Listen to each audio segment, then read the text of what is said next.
According to Vogue Business, around 82% of curvy women struggle to find clothes that actually fit them. All the women on this team are part of that 82%. Throughout our lives, when going to shops, we all struggle to find clothes that actually make us feel confident, beautiful, and seen. That is exactly why we created Pretty Women, a clothing brand made for your body, not the mannequins. Our business will be made of the fabric. Our fabric will be made of the fabric blends, spandex, and elastic. And if you believe in us like we believe in Pretty Women, we'd love to show you more of what we're planning on doing.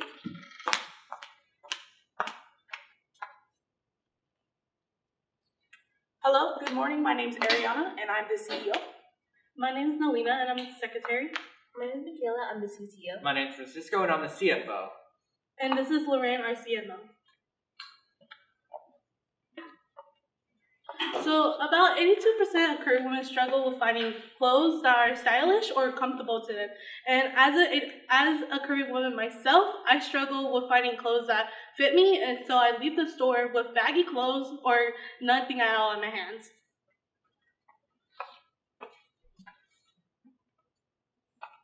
This is why we came up with our solution. It's going to be a baby doll shirt, skirt, and dresses. The baby doll shirt is made out of stretchy material that will fit your size, and if you tend to lose weight, it will also still fit you. And our skirt is going to be a drawstring skirt where it's going to have a string, and you could tighten it or loosen it anytime. And our dresses are there to make you feel slim or make you feel more confident in your curvy body.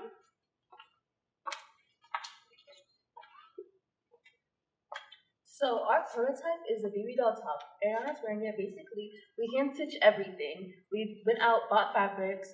We made a template. It took us a few weeks to make the whole entire thing. We came up with a prototype, we drew our designs, and basically this is our final product. It's stretchy. It's made of the fabrics we said it was, and we're planning on adding sleeves with it so it can cover your arms. But as you can see, this is a full prototype. So this is our customer persona. Our main customers that we want to do would be a plus size woman. Her name would be Starla. She'd like to be anywhere in her place. She's 24, so around young but not too young.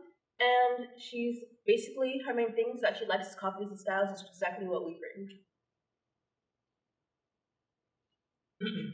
So, our unique value proposition. Unlike any other brand, our clothes is made uniquely for plus size women. Plus, our clothing brands are made to last. No rip and tears, meaning you won't have to constantly purchase new clothing over and over again.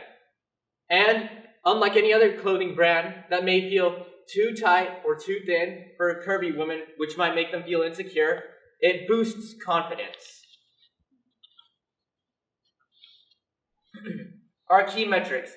Our key metrics are possibly around 10,000 Instagram followers by end of the year, around 110,000 pieces of clothing sold at least by the end of our year.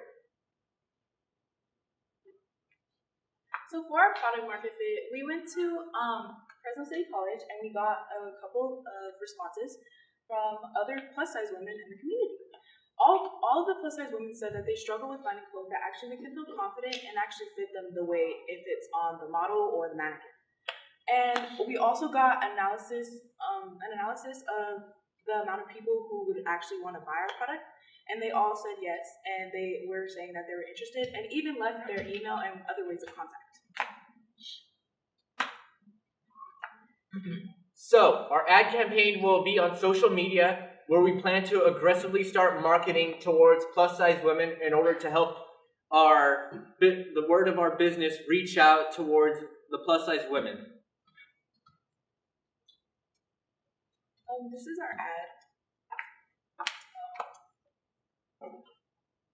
ad. Tired of feeling like your clothes are the enemy? If you're over that nothing fits frustration, you aren't alone. We've been there. But that's exactly why we created Pretty Woman, a clothing brand made to fit you. Our pieces stretch, adjust, and move with your body, so you never feel tight or uncomfortable. You deserve to feel confident, beautiful, and seen. With Pretty Woman, your clothes finally meet you where you are. And trust me, you are more than enough.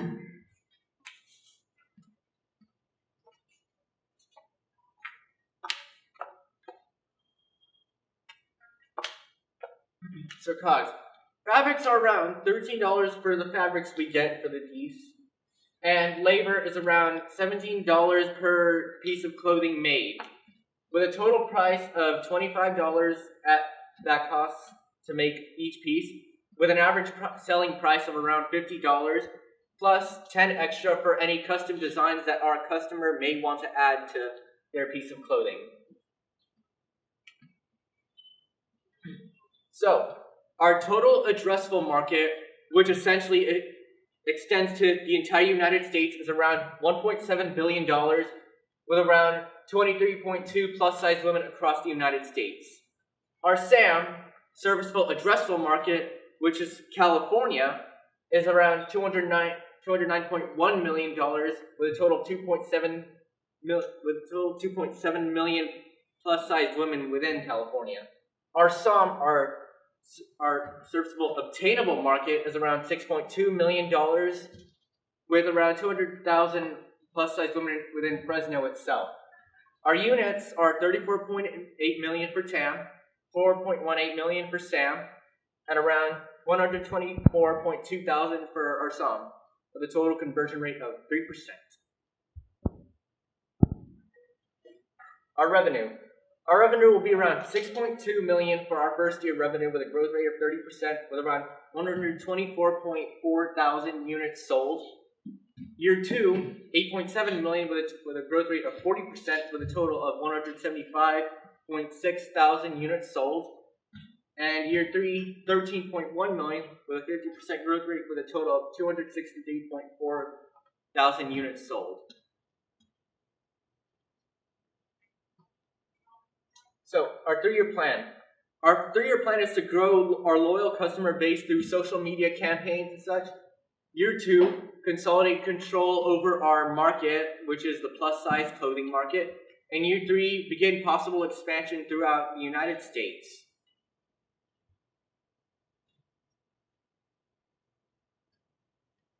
Our customer distribution.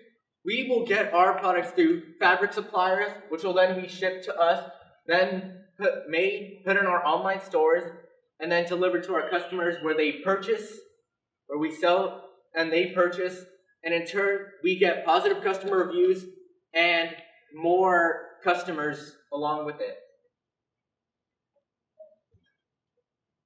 Here are our startup and SG&A costs.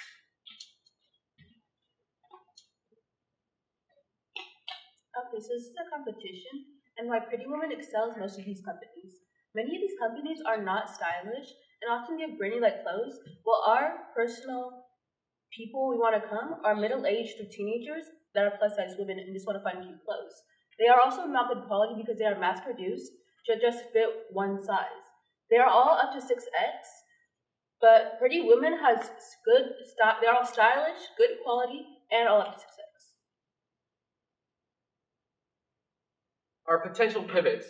We plan to potentially pivot to other pieces of clothing along the lines, possible collabs with other brands, and possible clothing of other sizes if our business continues to exceed our goals. Our final ask is around $682,210, with a total of 15% of our company. This is our website.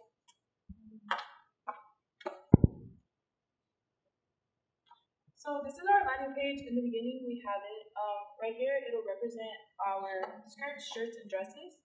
It'll have like a little quota explaining how our products are made for your body. And it'll have our prices, including like with and without designs. And at the bottom of every page, we have our contacts. This is our home.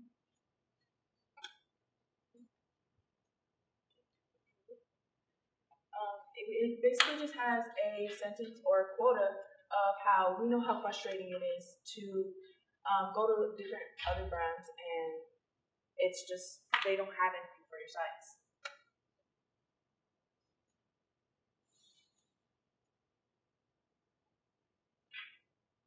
This is our how-to.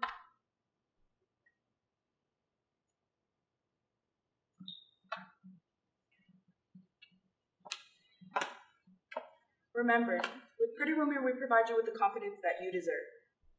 Remember also that our clothing are made for your body and not the mannequins. Thank you.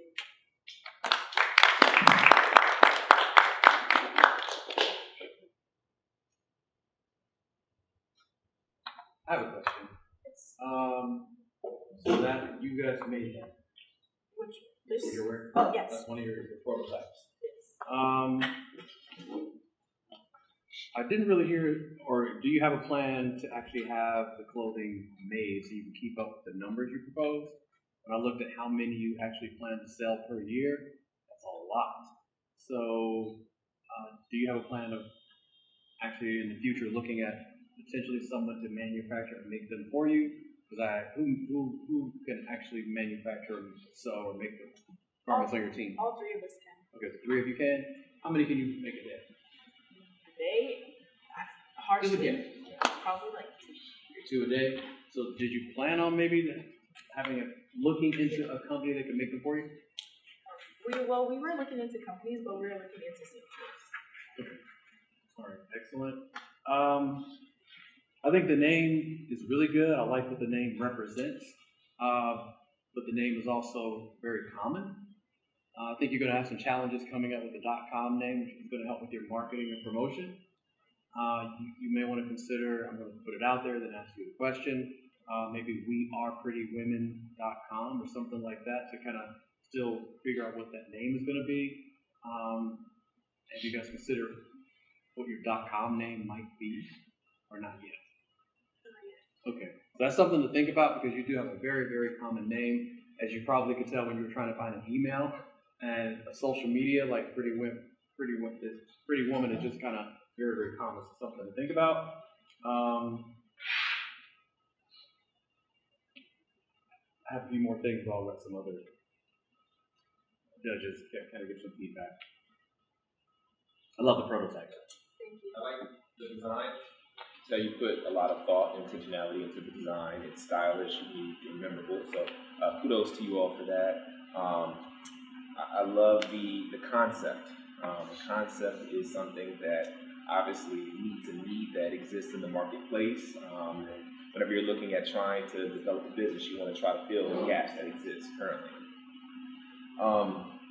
One of the things that I didn't see, and maybe I missed it when I was writing notes, key competitors that already exist in the market, and how do you plan to infiltrate the market in a way that can truly compete? That's the first question.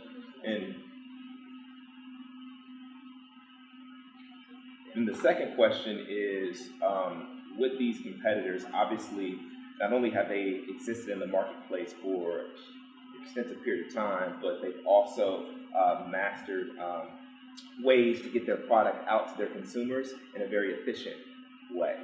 You mentioned, Damon kind of shared his thoughts as it relates to manufacturing. You're going to probably need to find a major manufacturer that can actually push out the quantity, the number of units that you're talking about selling to actually generate the revenue that you're anticipating. And so have you thought about that? Because as you begin to try to scale and truly compete, it's going to be imperative that you have a major manufacturer that can help you with that. Have you thought about that yet? I believe we have. We thought about doing actual handing it to the customer just straight handwork. Say it again. I'm sorry. So we plan on making it for the person. Like we could meet them in person and then hand it to them like that. Or we could also we were figuring out if we wanted to do online transactions. Gotcha. So in order to actually compete with these companies, if they're truly your competitors, door-to-door or hand-to-hand sales aren't necessarily going to be your primary mode of delivery, right? You're going to want to try to find a way to manufacture mass quantities of your product and get them shipped out in a very seamless way. And so whether that's selling online, retail may have more significant overhead, but certainly you want to try to develop some way of streamlining it through an online platform. And so just keep that in mind. If you're listing these companies as competitors, you're going to have to find a way to acquire a major manufacturer to truly compete. It's not going to be something that you all can do yourself in mass quantity, particularly when you're talking about generating the kind of revenue that you're reflecting here in this slide. There's a little bit of a disconnect there, so just be sure that you're paying attention to that. Does that make sense? Yeah.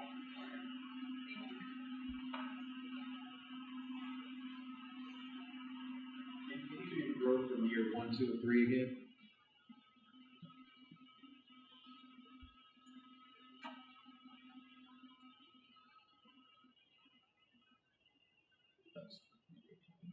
Show your revenue growth over year 1, 2, and 3.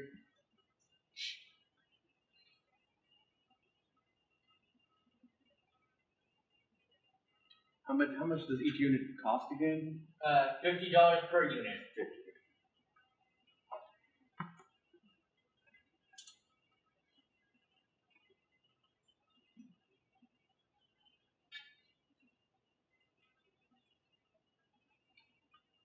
While Nathan's doing some math, or are you done? Yeah. You're done doing math? You're getting there? Math needs some work, but go ahead. Yeah, that was my question. I saw labor is $17, but then I said, well, is that per hour? Because then you said you could make 2-ish in a day, right? And then I did see prices of $130, $150. So there was a range of prices, right? Maybe the bottom price was $50, but I'm wondering if that's maybe where the math, because there was a range, right? Of the cost, and then factoring in what your fabric costs, and I just want to make sure you guys are actually paying yourselves if that's how long it takes to make 1 or 2, that you've actually been able to spread that out. In terms of the survey, I feel like I saw a few responses, but how did you guys share that survey? Was it through Fresno City? Yeah, Fresno City. It was a field trip. We went. Oh, okay. And so you just organically talk to people? Yeah. Okay.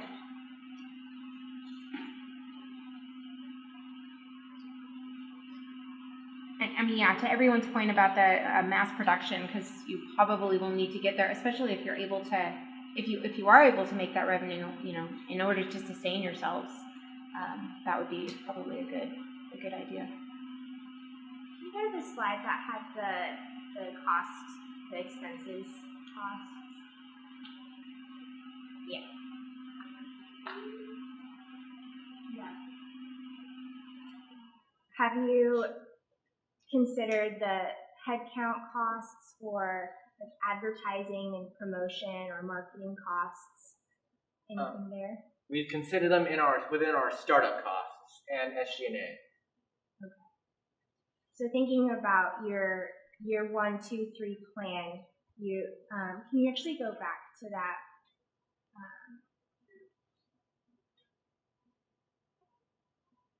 I think it's the next one. Perfect. So growing the loyal customer base, did you have like you talked about social media, but how do you plan to actually do that within year 1?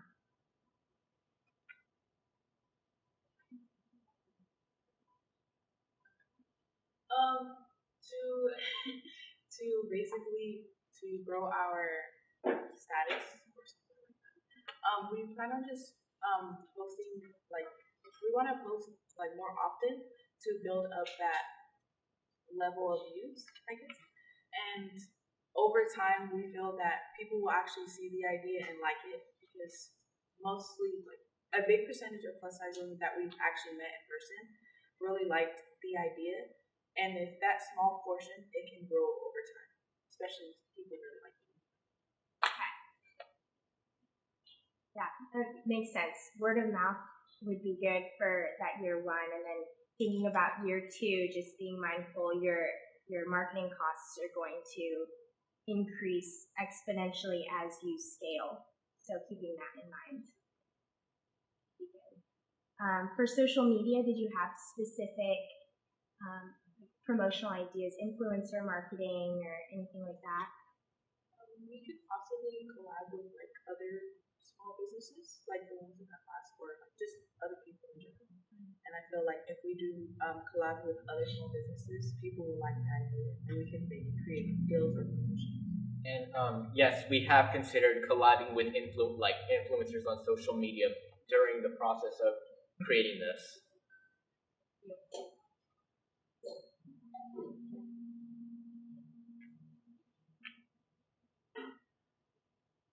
Yeah, so I would just say when you're thinking about cost implications, usually with any startup, you're not going to generate significant revenue year one.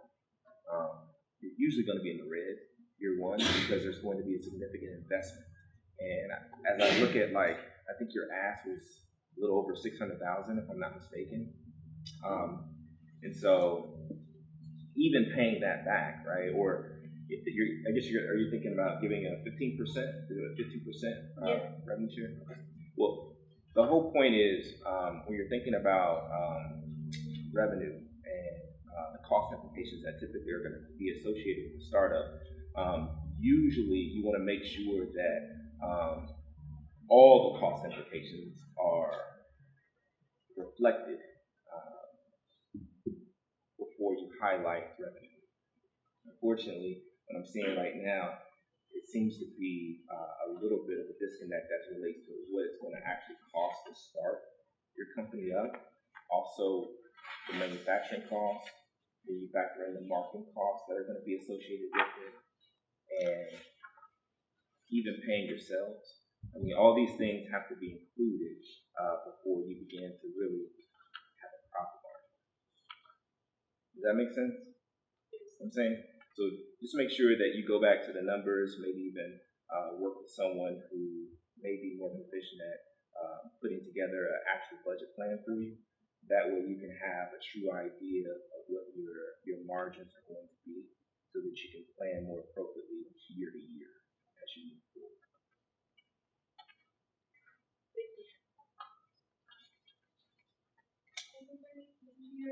Market fit and having that survey done, maybe doing or showing that in like graphs, it would be easier for us to understand. Kind of, I feel like the screen recording went a little quick. I wasn't sure like what they were saying. Was there like at the bottom there was like keywords, and like it gets bigger based on like the keywords that people are using the most. Oh yeah, Like, yeah. that's interesting. Can you go back to it?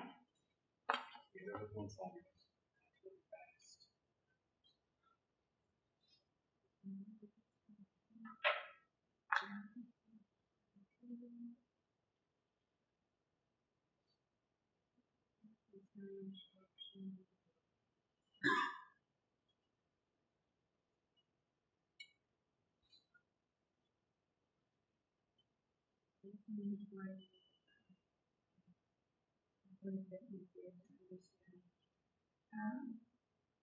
I love the aesthetic.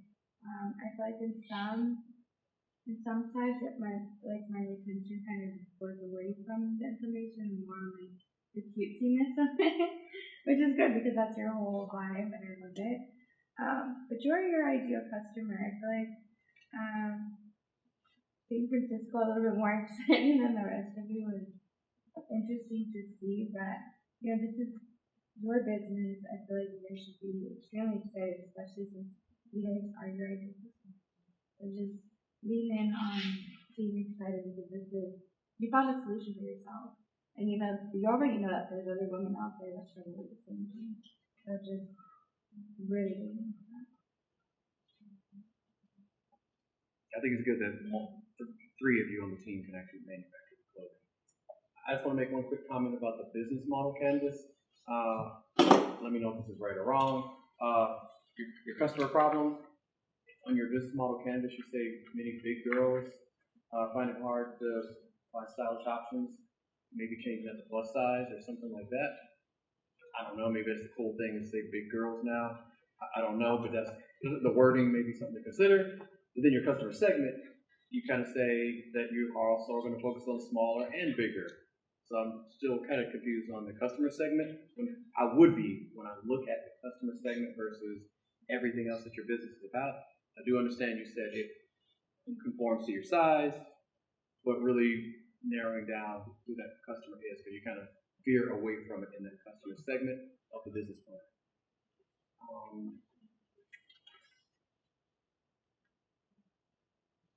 I love what you guys represent and what it's all about. I think you definitely want to just take a look at the numbers again. I think Andre is exactly right, having someone else look at it, because I think Tara even brought it up. When you're looking for funding and then you start giving away pieces of the business, that funder may want a piece of some of the sales, so you may want to consider raising your prices even more, because you may have to give away some of that pricing. How much you make per piece goes down based off of investors and different things like that, so you may want to consider looking at if you're a premium product, if you're a unique product, your UVP is unique, as you say it is, and people may be willing to pay a little bit more because they can't get it anywhere else. Okay, pretty well, thank you.